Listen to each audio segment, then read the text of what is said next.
Welcome to the Card Text, an unofficial podcast about Marvel Champions at the LCG. We cover rules discussions regarding gameplay and aim to help fans of the game better understand the inner workings of their favorite Marvel card game. Welcome to the Card Text. This is episode 17, yet another Card Takes episode. This episode we will each pick a card from the recently announced Marvel Champions preview article and give our thoughts on them. This episode we are discussing Mutant Genesis, the campaign box featuring the X-Men. The box comes with 5 X-Men villains and 2 X-Men heroes, the first of which is, if I'm pronouncing this correctly, Piotr, Rasputin.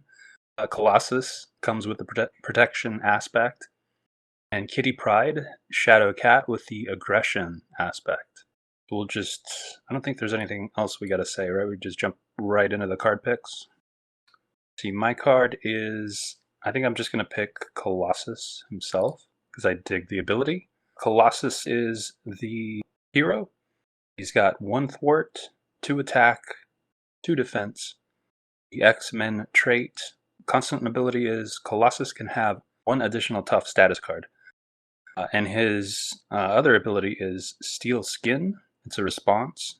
After you change this form, give Colossus a tough status card. So, I just think this ability is both thematic and really cool. The first time we've seen something similar to this was with Nova's pack. The Armadillo modular with Armadillo. The minion can, I think, have any number of toughs. But to see it on a hero, even if it's just 1 additional, I think is really... It's interesting to have on a hero. Yeah, I know a few players that hate taking damage at all, so having double tough there is going to help them avoid all that nasty damage that they hate to take, even they're at like 13 hit points. And not to get too deep into his kit, but it seems like Colossus is a hero that's going to want these double tough status cards to use for his other cards in his kit. It's kind of like a resource for him. I think it's interesting in one way, but it's also a drawback in another way if all of your toughs are gone. So it's a bit of a pro and con there.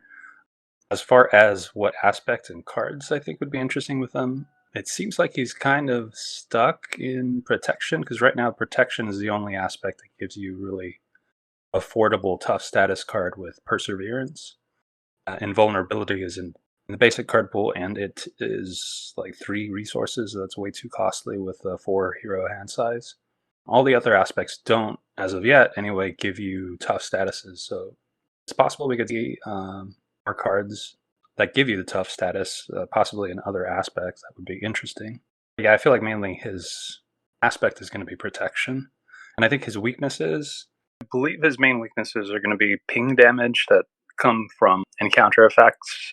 I think in particular minions would probably be harsh on him, especially a minion like Weapons Runner, who comes in with a boost effect and then pings him for 1. And if that happens more than once, if he gets more than 1 ping, he will be all out of tough statuses, and that'd be very bad for him, it seems. But those are my takes. You guys have any thoughts on just the hero? I think he'll be very interesting to play. I think, as you noted, the tough status management is going to be a big deal. It'll be interesting because I would expect you'll want to block a lot of minion attacks with allies, which, it's always one of those things that you can do, but usually it's not worth it because 1 or 2 damage on your hero is fine. But in his case, you get that 1 damage minion, you can block that with an ally, and then you keep your tough status. That's a lot better situation. I think protection will be good for him also for defending, because that's a way to kind of protect your toughs if you can defend the villain's attack and not lose, not take any damage. Yeah, but like buffing his defense stat, right? What do you think about a card like Expert Defense to get him to 5? I think his other stats are good enough that being exhausted is going to be undesirable, so you might want to be running more desperate defense type cards to be able to ready afterwards. The one thing that jumped out to me was hit points 14, which means he can run Unshakable, which was my pick last time. So you can make him steady as well. So he requires 2 stunned or confused to be stunned or confused, as well as having 2 tough status cards on him.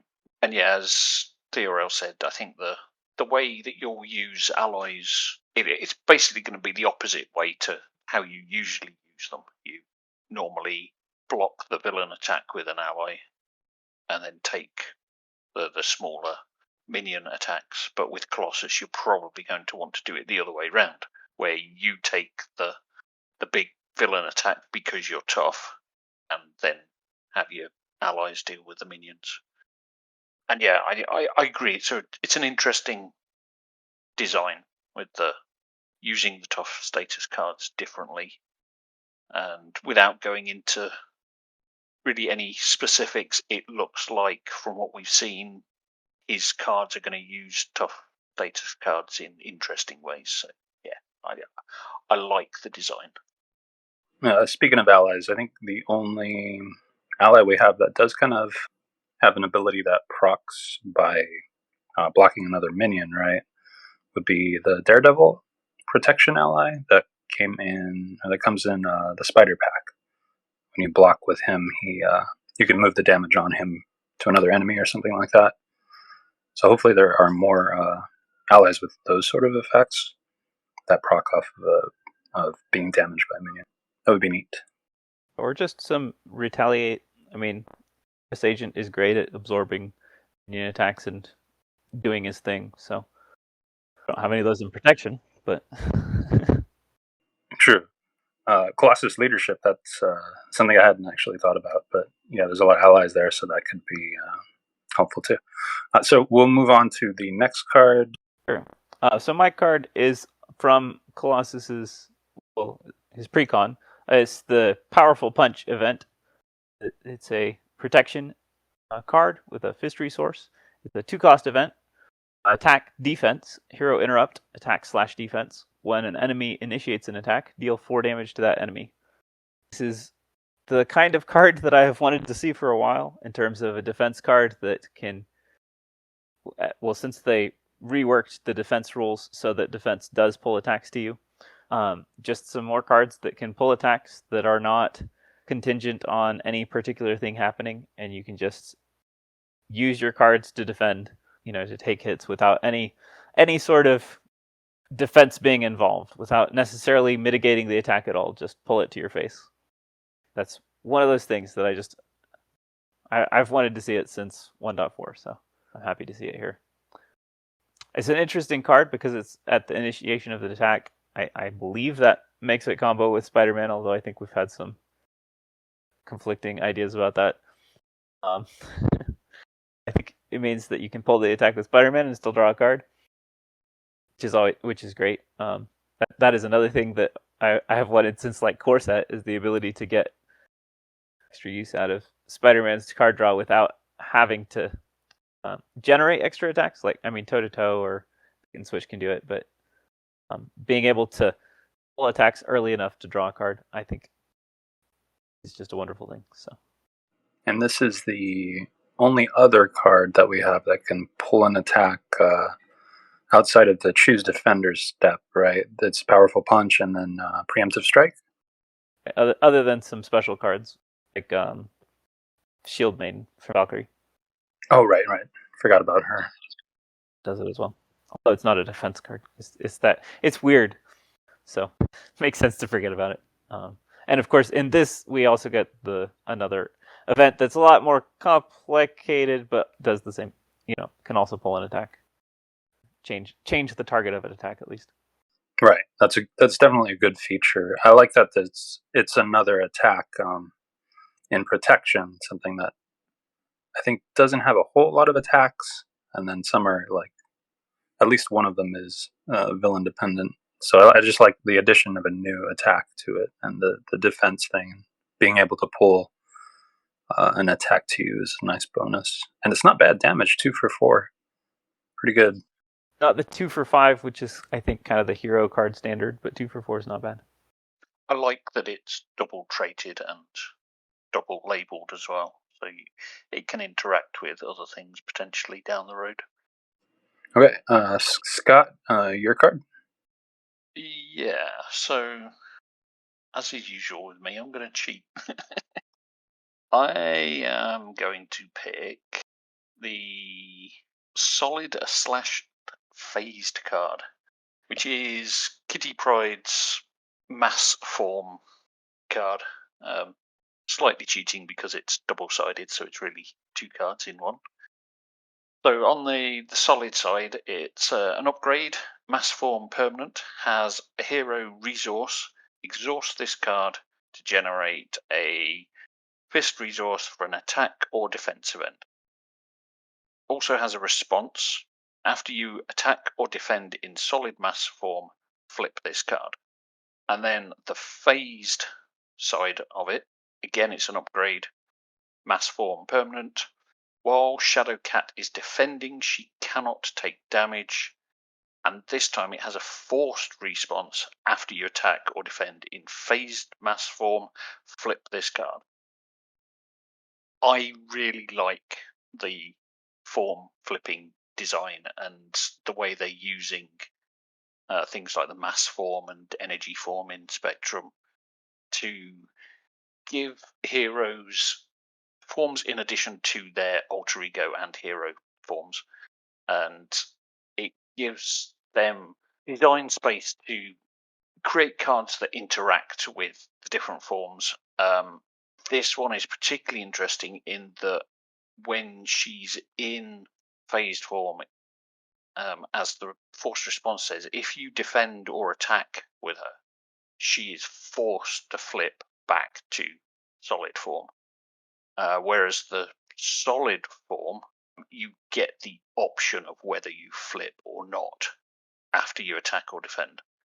And I think that's going to create quite an interesting decision space when you're playing her, of sort of sequencing of the things that you're doing and when you want to flip, and because you don't want to flip into phased form and then do play an attack event, for example, if you want to end up in phased form to take benefit of the constant ability to not take any damage when she's defending.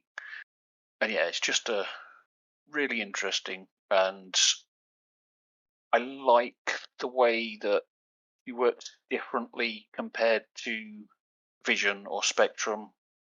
Vision, you have to be in a form to be able to play certain signature cards.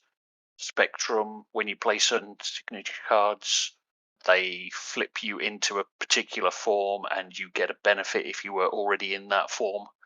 And it looks like she is going to be more kind of reactive to what you're doing, where you're changing form based on what is happening and what you're choosing to do, rather than having to change form or being forced to change form.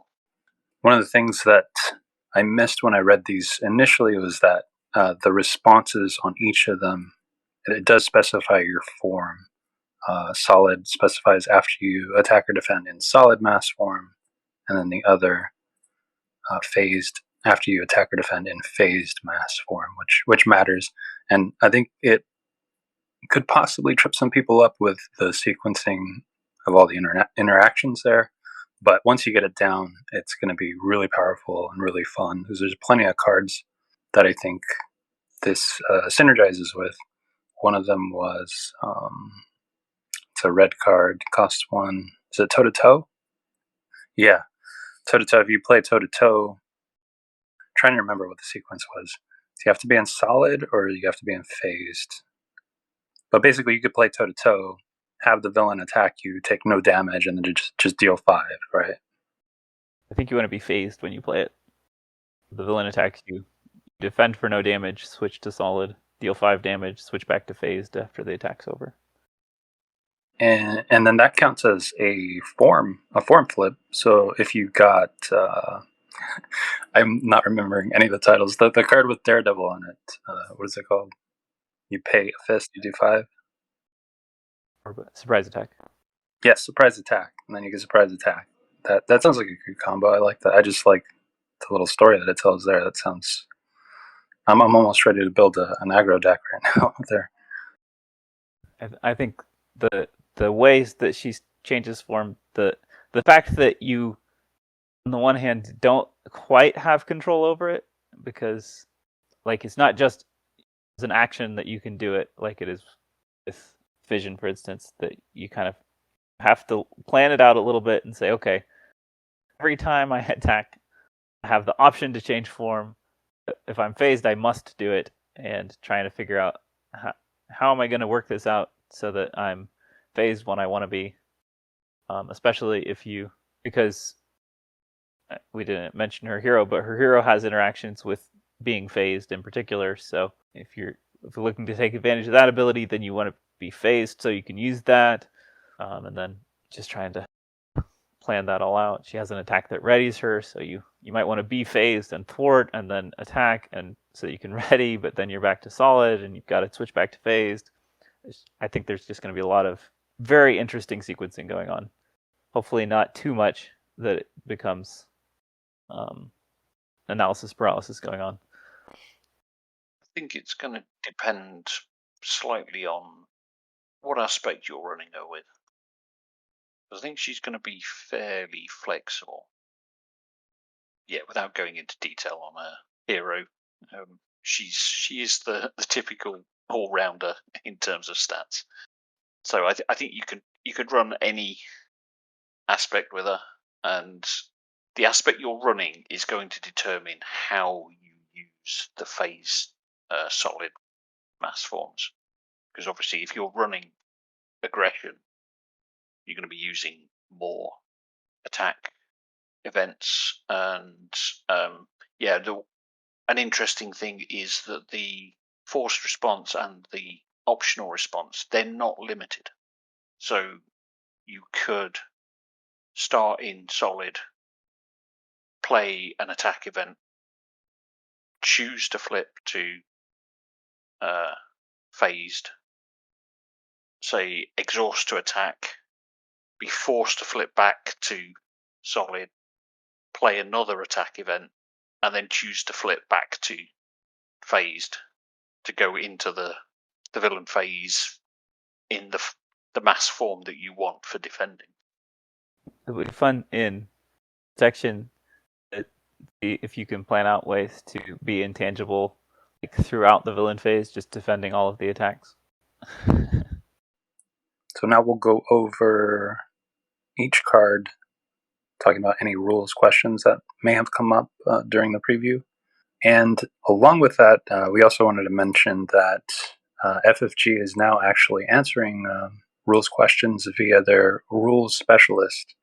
Alex Werner is the new Rules Specialist who's responding to a lot of our rules questions, which is great. I think it's just good to actually be getting rules responses again. I don't remember how long it has been, but it's been a long time since we've, as a community, had to try and figure out things for ourselves, and we were getting the occasional drip of unofficial official answers to questions, but yeah, we can now submit questions and be reasonably sure about the answers we're getting. Yeah, it's really good to be in that situation again.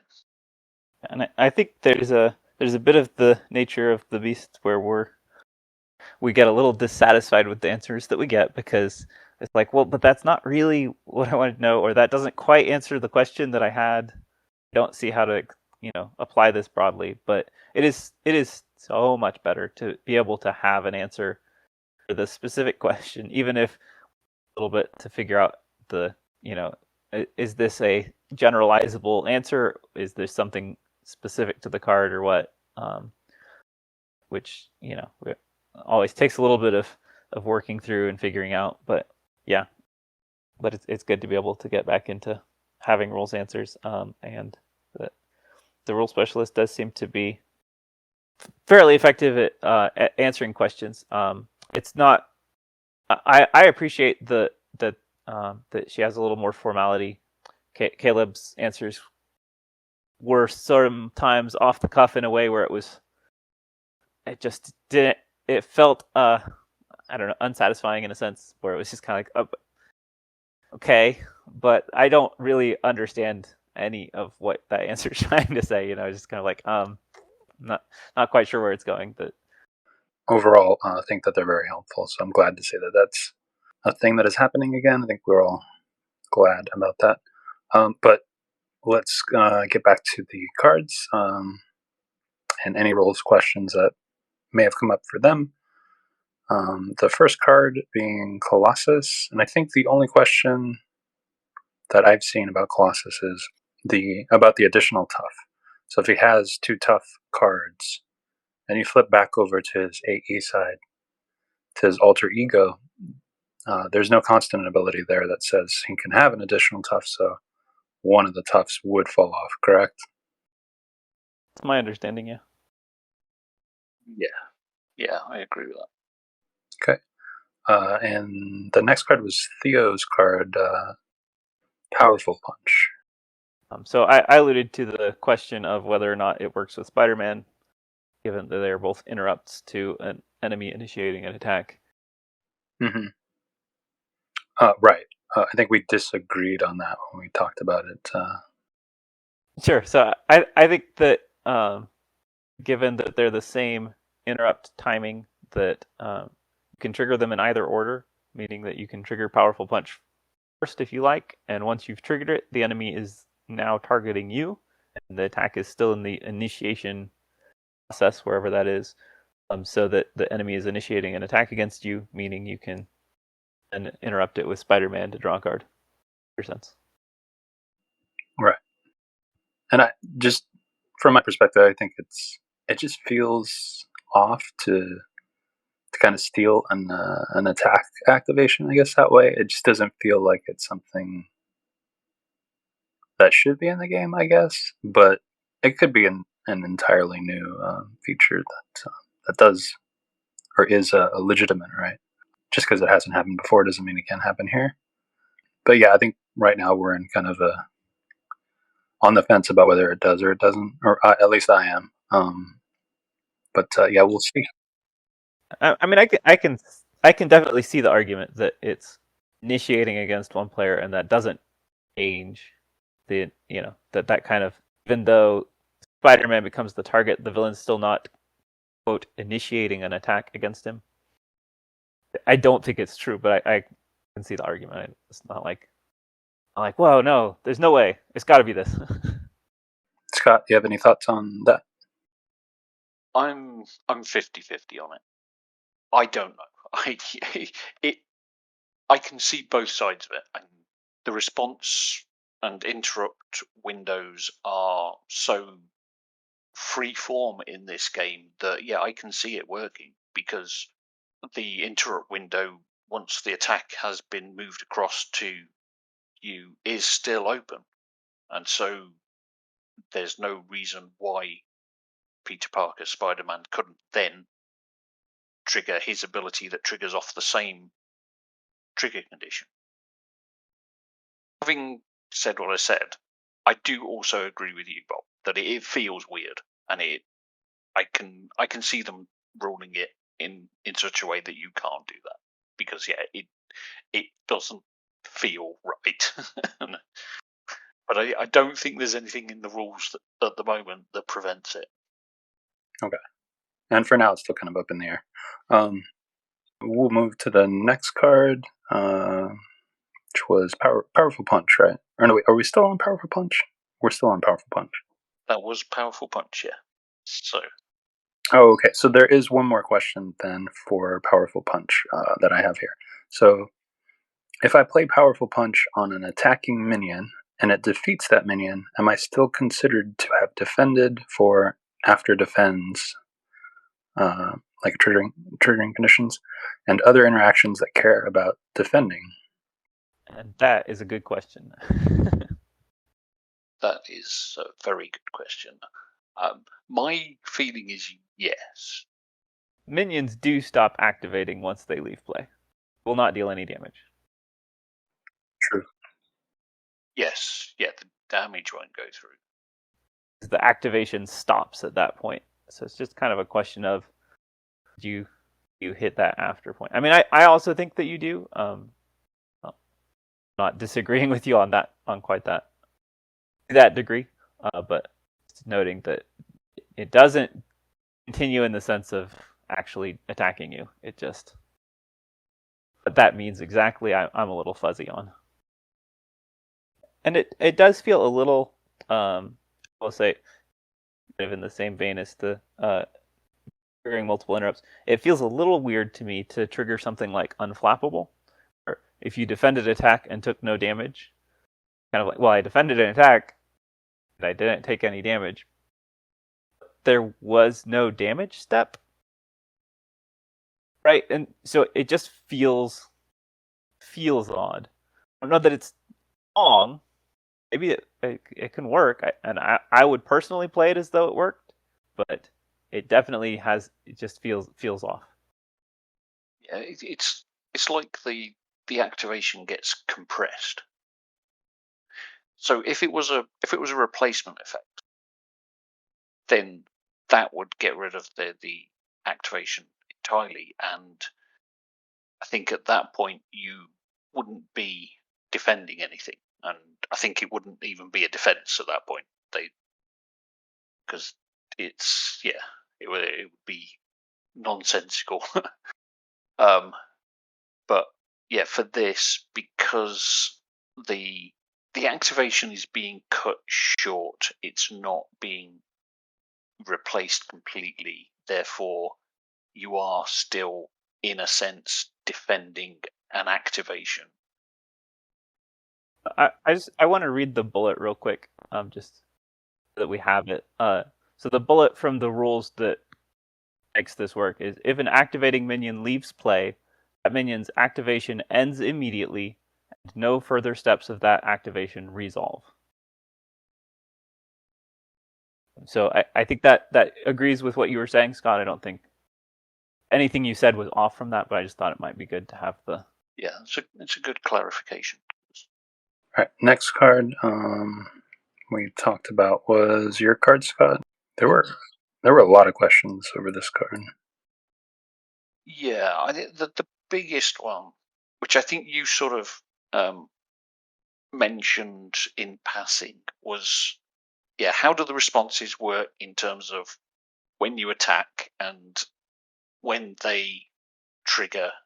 Because certainly when I first read it, my initial thought was, if you start in solid form and attack and choose to flip to phased form, the phased form forced response would then trigger because you're attacking whilst you're in phased form. But I don't think that is the case. I think it's which form you're in at the start of the attack that matters. I think it certainly doesn't trigger...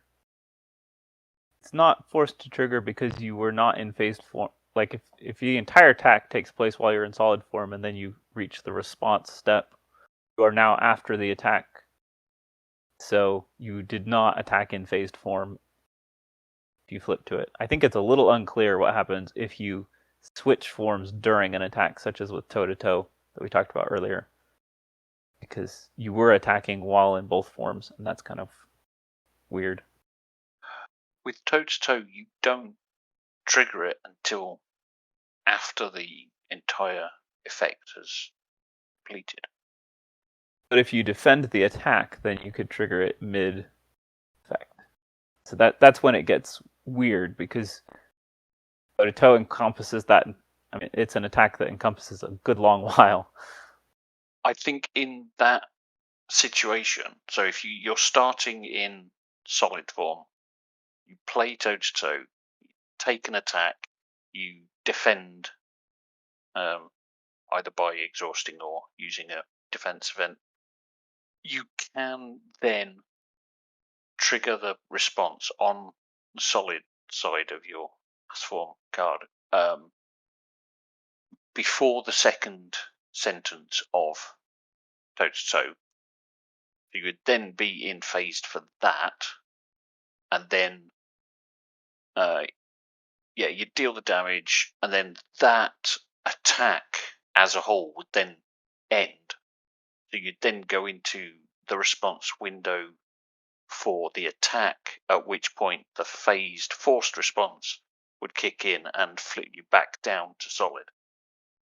I think that's how it would work, but if it depended on how you started the attack, you started it in solid, and the phased response would not trigger. Or if it just depends on where you ever that form, then phased response would trigger, but then you could also trigger the solid response again, attack this time instead of to the defense. So there's definitely some room there, depending on what exactly it means to attack in phased form or attack in solid form. My personal handling of it would be whatever you ended the attack or defense in, just before you started the response window. I don't know that that's correct. That's just what I would do. Yeah, I'll be honest, I'm having a little trouble following. Yeah, I'm now not sure what I said was correct. I think maybe you end up in phased form. Yeah, I don't know. It's one of the rules questions that I definitely hope to see answered before the set is released, because I don't have a strong feeling about it anyway. Like, I feel like it needs to be some particular way. Sometimes there's cards where there's rules questions, but I have a pretty strong sense of like, yeah, this seems like how it's supposed to work. This one I just have no idea. It doesn't seem overpowered to work that way. It doesn't seem underpowered to work that way. I just don't know what they meant. Yeah, the thing that they have to avoid is it being the form you're in whilst you're in the response window, because then you can just flip back and forth forever. So as long as they don't rule it that way, well, I think we're fine. It's going to come down to working one way or the other. There was a pretty popular question regarding quick shift. Do we want to cover that real quick? Yeah, can do. Yeah, so quick shift is a zero cost event, defense and superpower traded, and it has a hero interrupt, defense labeled. When an enemy attacks, if you are in solid mass form, change to phased mass form, or phased mass form, draw 2 cards. It's very similar to the toe-to-toe question that you just mentioned, because it also involves a phase shift while you start triggering the defense while you're in solid form. You end the defense in phased form. Which one of those is the determiner, if either? Sorry, we settled on it's the form that you end the defense in, right? That's my opinion. I think that that simplifies everything, and just the other way, it's just like becomes a little too complicated, and you don't know which way is up if you think about it too hard. Well, I think either way it's simple. You just need to know which form you're in, either at the start or the end, and that determines what you can do. But doesn't that end up in a loop where you end up going back or something? No, because you can't start a thing in both forms. So the You're in one form at the start, you're in one form at the end. Yeah. And it just depends which one they want it to trigger off. I think my only complaint about start is that you would have to keep track of it. You'd have to remember. Particularly with quick shift, and if you combine the two that we just talked about, quick shift and toe-to-toe, you can end up starting toe-to-toe in solid, quick shift to phased, switch back to solid. No, I don't know. I guess then you're done with the attack. You started it in solid, you ended it in solid. Maybe that's fine. I don't know. It's not confusing. It feels like there could be a scenario where that gets confusing, but really, I mean, even the most complex scenario I can come up with, you only switched forms twice. You'll probably remember. No, I can come up with more confusing things. What if they attack, and then inside of that attack, they trigger a boost ability, which triggers more attacks? These are things that actually can happen with the cards that exist. To come around back to the main question, the general consensus is that if you play Quick Shift while you're solid, it will make you flip to phased for the duration of the attack, and then once you're flipped, you're defending in phased form. Take no damage while in phased, and then you flip back due to phased forced ability, right? That sounds agreeable. I don't know that it's a consensus, but it's yes, certainly not consensus. I believe it. Do you believe it, Bob? If you believe it, then it's a majority. I believe in it. All right, we got a majority. We got there. That's better than our other one where Scott abdicated and went 50-50 on us, and we have no majority. All right. So that should be all the cards. Any last words for Mutant Genesis? You guys excited for it? What are you looking forward to the most from all the X-Men stuff that's gonna be in the future? I mean, I'm excited for it. I am a fan of X-Men stuff. Takes me back to my elementary school years and watching the cartoon on the TV every day after school. I was just going to say, I've never been a X-Men fan, so it's just more cards to me. Not going to be a popular opinion. Sorry. But I'm looking forward to, I want to see what they're going to do with Gambit's mechanic, if he ends up being a hero.